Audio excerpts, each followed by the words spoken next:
And joining us now to weigh in is infectious disease physician and senior scholar at Johns Hopkins Center for Health Security, Dr. Amish Adalja, along with affiliate professor of veterinary medicine at Auburn University and recipient of the Rabies Hero Award and retired chief of the CDC Rabies program, Dr. Charles Ruprecht. Gentlemen, welcome to American Agenda. Charles, I'm going to start with you here. Obviously, rabies is something that you have studied at length, have worked with a lot. Tell us a bit about the rise in cases and also why they have gotten so high lately.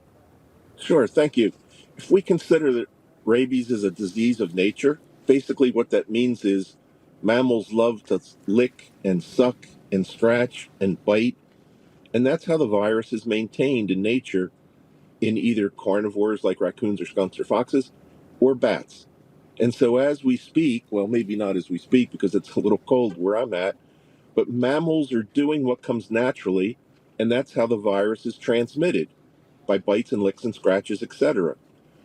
These viruses use our brains, meaning the mammalian central nervous system. That's their niche. That's where they live. That's how they exploit host behavior. Most of us are always thinking about Cujo, but that's not how most rabies is transmitted. It's by normal mammalian behaviors, animal to animal to animal to animal. And that's basically what happened in this situation, tragically, that the donor didn't recognize that he was infected by rabies, nor did the family.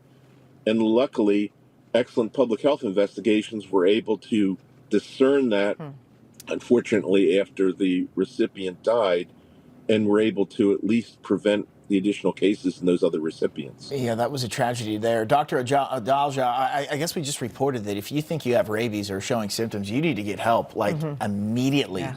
So your advice for anyone on that? I know it's rare, but, you know, clearly there are big issues.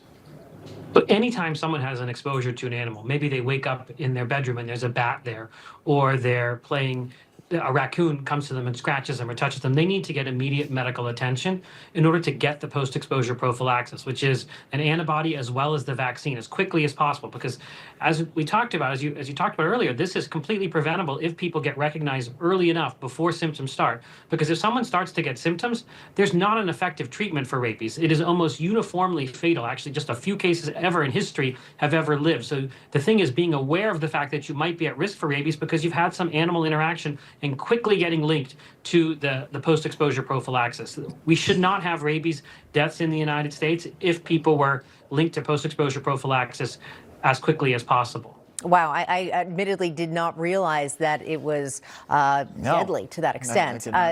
Dr. Ruprecht, of course, with Thanksgiving coming up, kids being out of school, being outdoors potentially, even playing in the snow, if there is anything that parents can look for or be extra aware of in case the worst happens? Yes, of course. You just hit the nail on the head. Education is really the key. Education about being a responsible pet owner and having your animals vaccinated, educating your children, love your own, meaning love your own animals, leave others alone.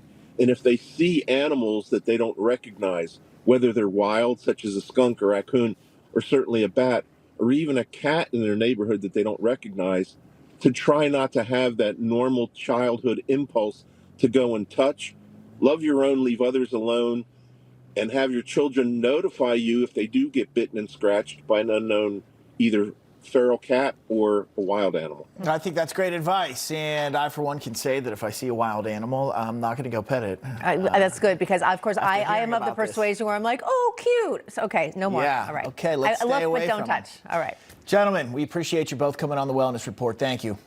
Thank you. My pleasure.